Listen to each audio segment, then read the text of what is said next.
Salam Bapak Ibu Saudara yang dikasihi Tuhan.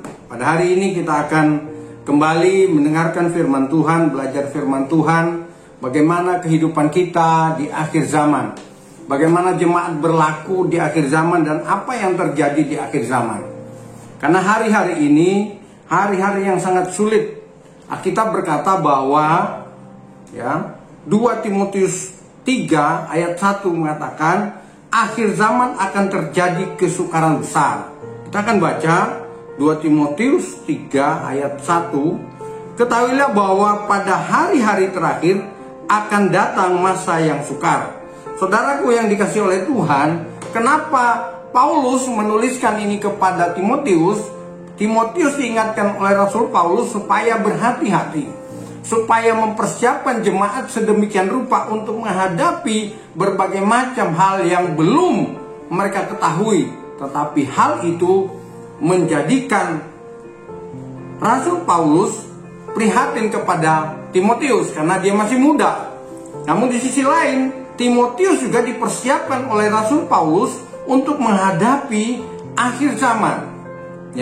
Bahkan saat ini kita boleh menikmati apa yang terjadi, apa yang telah dituliskan oleh Rasul Paulus kepada Timotius. Apa yang terjadi saat-saat ini? Bagaimana kondisi kehidupan umat Tuhan pada akhir zaman, bahkan kehidupan manusia hingga detik ini? Hari-hari ini kita mulai melihat Rasul Paulus menyampaikan kepada Timotius, pada pasal yang sama, mengatakan bahwa ayat 2, manusia akan mencintai dirinya sendiri dan menjadi hamba uang. Artinya mereka tidak lagi mempedulikan Tuhan. Mereka lebih mencintai apa yang menjadi kesenangan mereka sendiri. Ini Rasul Paulus mengingatkan kepada Timotius bahwa akan terjadi hal-hal yang sedemikian rupa. Saudara, boleh kita lihat kiri kanan kita saat ini, bagaimana apa yang terjadi di bangsa kita aja, nggak usah jauh-jauh saudara. Kita melihat apa yang terjadi di bangsa kita, di negeri kita tercinta. Hari-hari ini kita melihat ada beberapa kasus yang terjadi. Saudara boleh melihat itu, saudara boleh mendengar, menonton televisi, membuka semua jaringan-jaringan media sosial itu, saudara bisa lihat hanya karena uang, hanya karena sesuatu yang memuaskan hawa nafsunya, mereka melakukan hal-hal yang keji, hal-hal yang tidak berkenan kepada Tuhan. Selanjutnya, mereka akan membual, menyombongkan diri, mereka akan menjadi pemfitnah, mereka akan berontak terhadap orang tua dan tidak tahu berterima kasih, tidak mempedulikan agama. Artinya mereka tidak lagi takut kepada Tuhan. Mereka tidak takut terhadap hukum yang sudah ditetapkan oleh Tuhan. Inilah yang terjadi akhir-akhir ini. Inilah yang terjadi dalam kehidupan kita menyongsong kedatangan Tuhan yang kedua. Kita harus mempersiapkan diri sedemikian rupa. Bahkan yang terjadi akhir-akhir ini juga banyak orang-orang yang hanya memberikan telinga mereka kepada dongeng-dongeng, kepada hal-hal yang menyenangkan telinga mereka, yang membuat mereka senang sesaat. Mereka tidak pedulikan itu apapun, yang penting telingaku senang mendengarkan itu. Hal ini dituliskan juga di 2 Timotius pasal 4 ayat 4. Demikian, saya bacakan untuk kita. Mereka akan memalingkan telinganya dari kebenaran dan membukanya bagi dongeng. Artinya mereka tidak memperhitungkan lagi kebenaran firman Tuhan yang murni.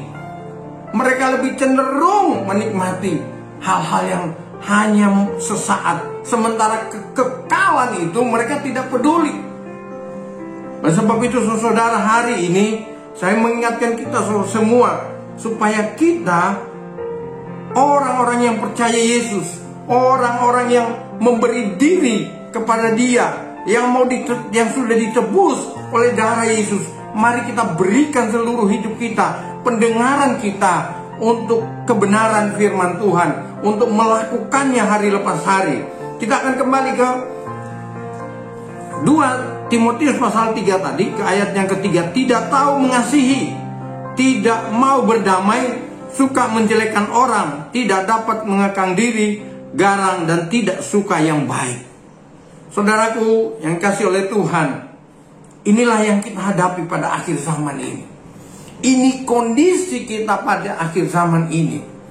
Pada suatu saat kelak, kita akan melihat bagaimana orang-orang yang tidak memberi diri untuk berdamai, orang-orang yang tidak suka berbuat baik, orang-orang yang garang hidupnya, ya, seakan-akan dia ingin memiliki semuanya, orang lain tidak dipedulikan sama dia, seakan-akan memberi hidupnya itu lebih dari orang lain.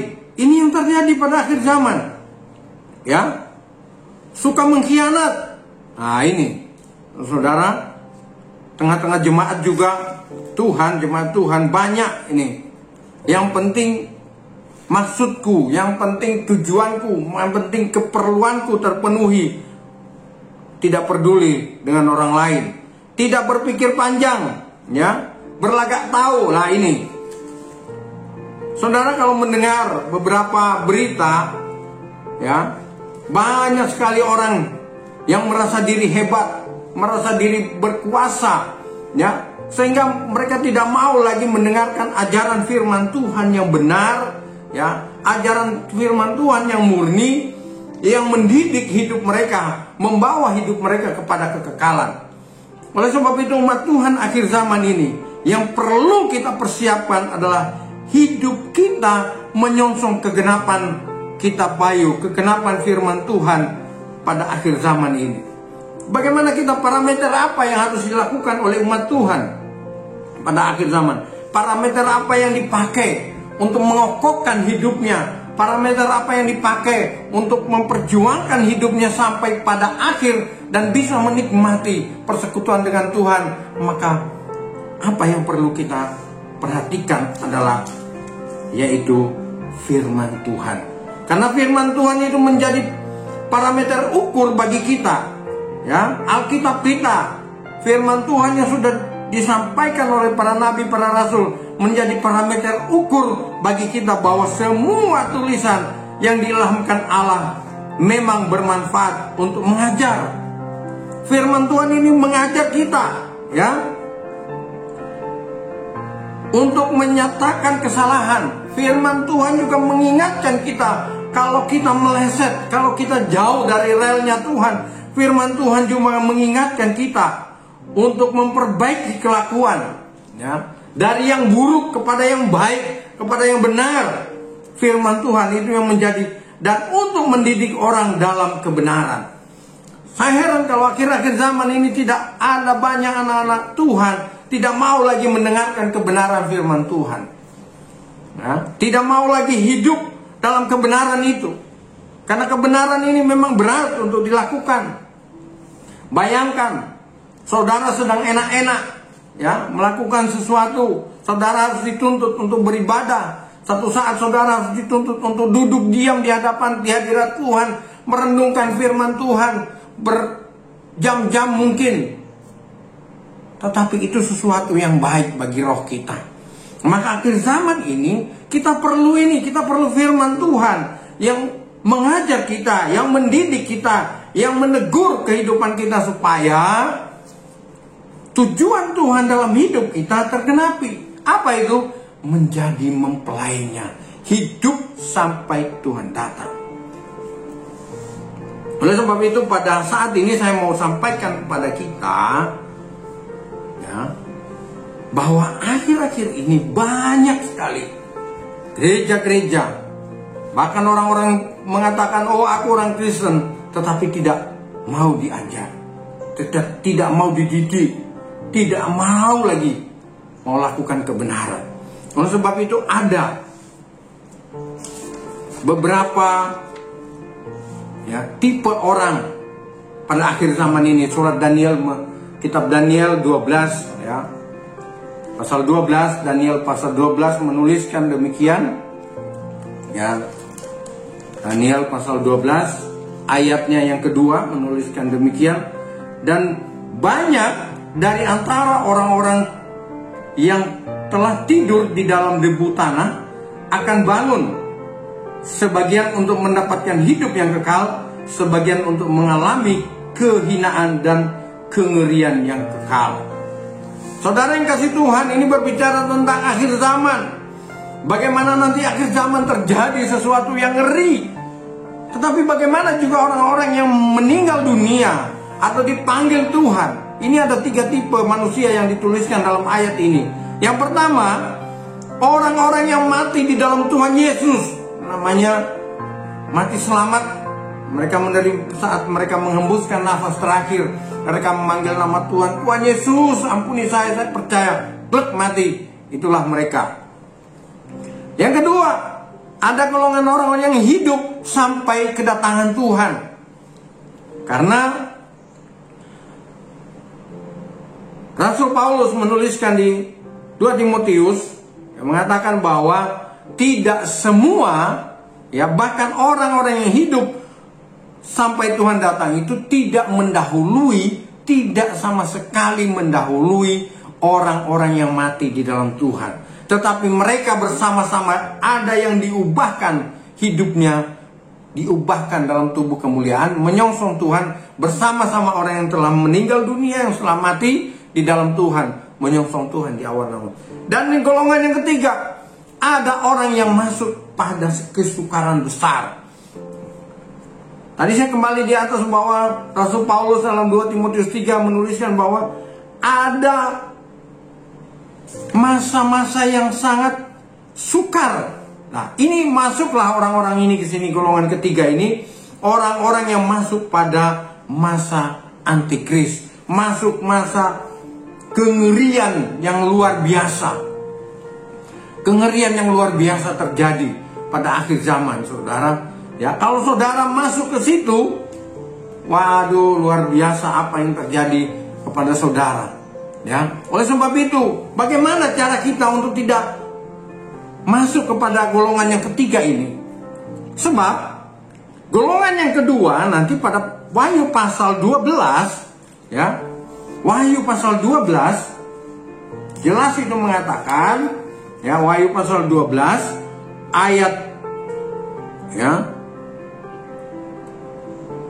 ayat 6, ya, saya bacakan untuk kita. Perempuan itu lari ke padang gurun, di mana telah disediakan satu tempat baginya oleh Allah, supaya dipelihara di situ 1260 hari lamanya.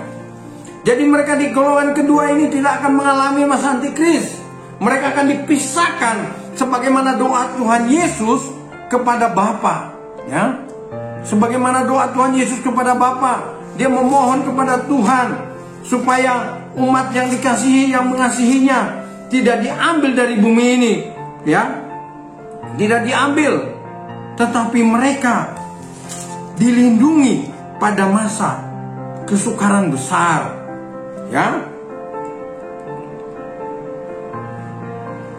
Pada Yohanes pasal 17 ayat 15, saya bacakan untuk kita.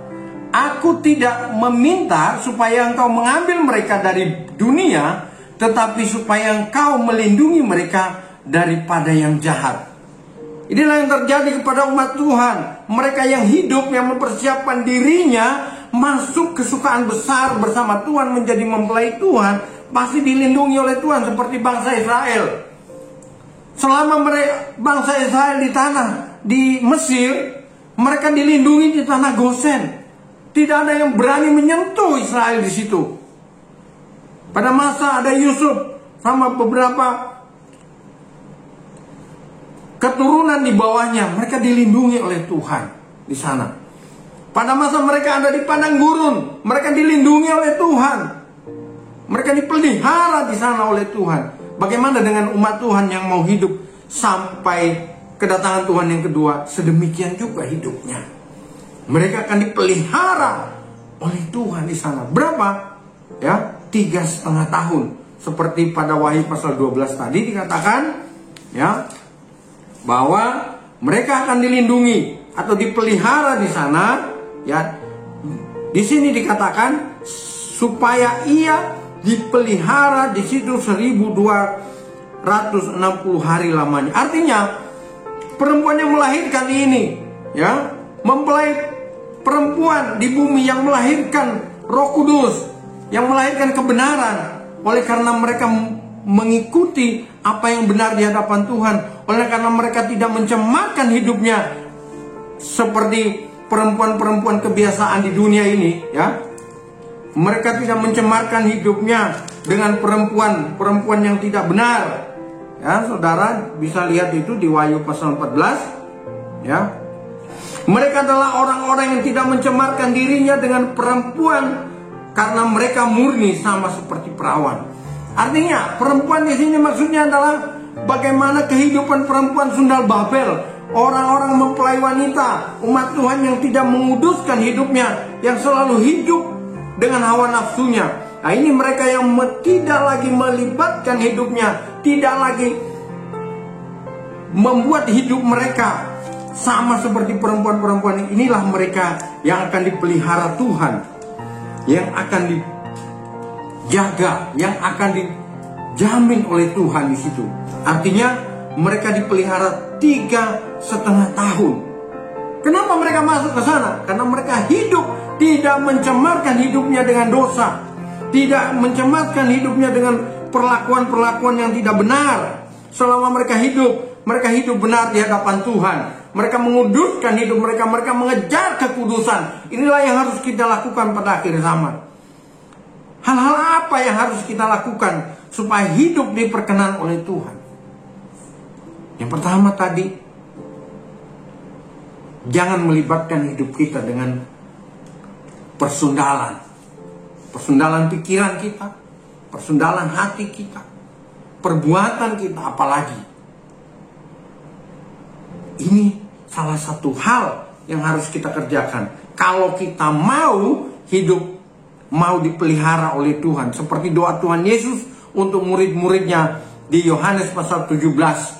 Ya, sebenarnya mulai ayat 14. Aku telah memberikan firman-Mu kepada mereka, dan dunia membenci mereka, karena mereka bukan dari dunia ini, sama seperti aku bukan dari dunia. Pada saat kita bersekutu dengan korban Kristus, maka Kristus mengaku kita bahwa kita bukan lagi dari dunia ini. Kita dipelihara oleh Tuhan, kita dijamin oleh Tuhan. Maka inilah yang harus kita nikmati, yaitu pemeliharaan yang dilakukan oleh Tuhan kepada kita. Di mana? Di tanah Gosen. Di tanah Gosen di mana? Saudara tidak perlu tahu, itu urusannya Tuhan. Itu prerogatifnya Tuhan, di mana saudara dilindungi. Tugas kita adalah yang pertama adalah menguduskan diri kita, mengejar kekudusan, tidak melibatkan diri dengan kelakuan-kelakuan perempuan Sundal Babel, kelakuan umat Tuhan pada umumnya atau manusia pada akhir zaman ini yang banyak, ya, banyak mengejar hawa nafsu, banyak mengejar sesuatu yang tidak kekal. Tetapi Tuhan menginginkan kita untuk mengejar kekekalan. Yang kedua, apa yang harus dilakukan supaya kita menikmati, ya, menikmati pemeliharaan Tuhan selama 3,5 tahun pada masa antikris, ya, melekat dengan Tuhan. Amin. Melekat dengan Tuhan. Saudara bisa baca, ya, di Mazmur pasal 9, ya, ayat 14 sampai 16. Supaya aku menceritakan segala perbuatanmu yang terpuji dan bersorak-sorai di pintu gerbang Putri Sion karena keselamatan yang daripadamu. Bangsa-bangsa terbenam dalam pelubang yang dibuatnya, kakinya tertangkap dalam jaring yang dipasangnya sendiri. Tuhan telah memperkenalkan dirinya. Ia menjalankan penghakiman. Orang fasik terjerat dalam perbuatan tangannya sendiri. Sebab itu ayat 14, supaya aku menceritakan segala perbuatanmu yang terpuji. Kalau kita melekat dengan Tuhan, hidup kita akan menjadi kesaksian.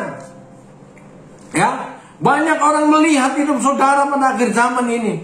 Hidup saudara akan diperkenan Tuhan dan melekat dengan Dia, sehingga kita boleh bercerita tentang kehebatan Tuhan. Tidak seperti orang fasik, mereka terjerat oleh keinginannya sendiri. dengan perangkap yang dia pasang sendiri. Yang ketiga, apa yang harus dilakukan umat Tuhan supaya mereka menikmati kekekalan bersama Tuhan, yaitu mereka harus setia beribadah pada Tuhan. Amin. Setia beribadah kepada Tuhan, ya. Baik datang ke gereja, menikmati pemberitaan lewat online, saudara harus setia di dalam ibadah kepada Tuhan. Karena sekarang ini banyak gereja, banyak persekutuan doa melakukan ibadah-ibadah lewat online. Lakukanlah itu dengan setia, ya. Sekarang telah tersedia bagiku mahkota kebenaran yang akan dikaruniakan kepadaku oleh Tuhan, hakim yang adil pada hari-harinya. Tetapi bukan hanya kepadaku, melainkan juga kepada semua orang yang merindukan kedatangannya. Kalau kita setia beribadah kepada Tuhan, tujuan kita beribadah, kita merindukan Tuhan hadir dalam hidup kita. Tuhan hadir dalam hidup kita, Tuhan menyertai kita, ya. Tuhan menyatakan hidupnya di dalam kita, supaya kita benar menikmati lewat ibadah-ibadah yang kita kerjakan setiap hari, ya. Kita boleh menikmati ibadah itu dengan baik, bersekutu dengan Tuhan. Janganlah kita menjauhkan diri dari pertemuan-pertemuan ibadah kita seperti dibiasakan oleh beberapa orang, tetapi marilah kita saling menasihati dan semakin giat melakukan menjelang hari Tuhan yang mendekat. Hari Tuhan yang mendekat ada dua, ya. Hari Tuhan yang mendekat mungkin orang itu sudah mau mati, dia harus mempersiapkan dirinya. Hari Tuhan yang mendekat, kedatangan Tuhan yang sesungguhnya, kedatangan Tuhan yang kedua. Kita harus mempersiapkan diri, ya. Kalau saudara masuk pada golongan yang pertama, mati sebelum kedatangan Tuhan, sebaiknya saudara mati meninggal dalam keadaan percaya kepada Yesus. Tetapi kalau Tuhan izinkan hidup sampai Tuhan datang, kita juga harus memelihara ini, ibadah kita sampai Tuhan datang. Kita tidak boleh menjauhkan diri dari persekutuan-persekutuan kita, entah persekutuan rumah tangga, entah persekutuan ibadah kita berjamaah. Jangan lalai. Ini kita tidak boleh melalaikan. Yang keempat, apa yang harus kita kerjakan, ya? Apa yang harus kita kerjakan supaya kita mengalami Tuhan, supaya kita mengalami hidup sampai kedatangan Tuhan yang kedua? Berbuat baik, ya. Kita lihat Galatia 6 ayat 9 sampai 10, ya. Galatia pasal 6 ya, 9 sampai 10. Janganlah kita jemu-jemu berbuat baik, karena apabila sudah datang waktunya, kita akan menuai jika kita tidak menjadi lemah. Karena itu, selama masih ada kesempatan bagi kita, mari kita berbuat baik kepada semua orang, tetapi terutama kepada kawan-kawan kita seiman.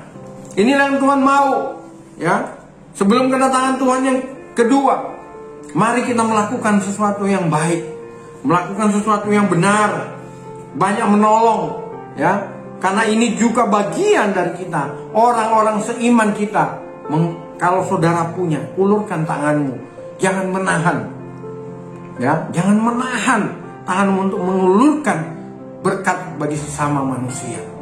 Oleh sebab itu, mari saudara yang kasih oleh Tuhan, lewat firman Tuhan saya mengingatkan kita kembali bahwa akhir-akhir ini, akhir zaman ini, kesukaran akan menimpa dunia. Bukan hanya Indonesia, tetapi dunia. Kita boleh lihat COVID sudah melanda dunia sedemikian rupa, sehingga membuat ekonomi dunia terpuruk. Ditambah dengan perang Rusia-Ukraina saat ini semakin gencar. Dan pada saat nanti digenapinya firman Tuhan, menyatunya bangsa Israel, ya, sekalipun hanya sisanya, ya, apa yang dituliskan oleh Yesaya dan dikutip lagi oleh Rasul Paulus dalam Roma pasal 9 ayat 27, dan Yesaya berseru tentang Israel, sekalipun jumlah anak Israel seperti pasir di laut, namun hanya sisanya yang akan diselamatkan. Kalau sisa bangsa Israel ini terkumpul, tetapi kita baru menuliskan jumlah mereka tetap digenap, maka kita tidak tahu. Saudara sudah bisa membayangkan kalau 12 suku Israel sudah menyatu, maka terjadilah sesuatu yang luar biasa di bumi. Sebab itu, saudara yang kasih Tuhan, hiduplah kudus bersama dengan Tuhan, sebab Tuhan itu kudus. Melekat kepada Tuhan, melekat lewat doa sembahmu, melekat bukan hanya melekat ringan, tetapi saudara harus melekat sampai ke dasar, sampai saudara boleh merasakan Tuhan dalam hidup saudara. Milikilah kesetiaan dalam beribadah, kesetiaan dalam melayani Tuhan, kesetiaan dalam bahkan lakukanlah itu dengan baik. Kemudian jangan jemu-jemu berbuat baik. Melihat sesama yang kekurangan, ulurkan tanganmu. Melihat hamba-hamba Tuhan dalam kesukaran, ya, di pedesaan, di mana-mana, ulurkan tanganmu. Karena itu yang menentukan mahkota kehidupanmu nanti. Tuhan menghitungkan itu bagimu. Inilah yang harus dilakukan saat-saat kedatangan Tuhan kali yang kedua. Terima kasih. Tuhan Yesus memberkati.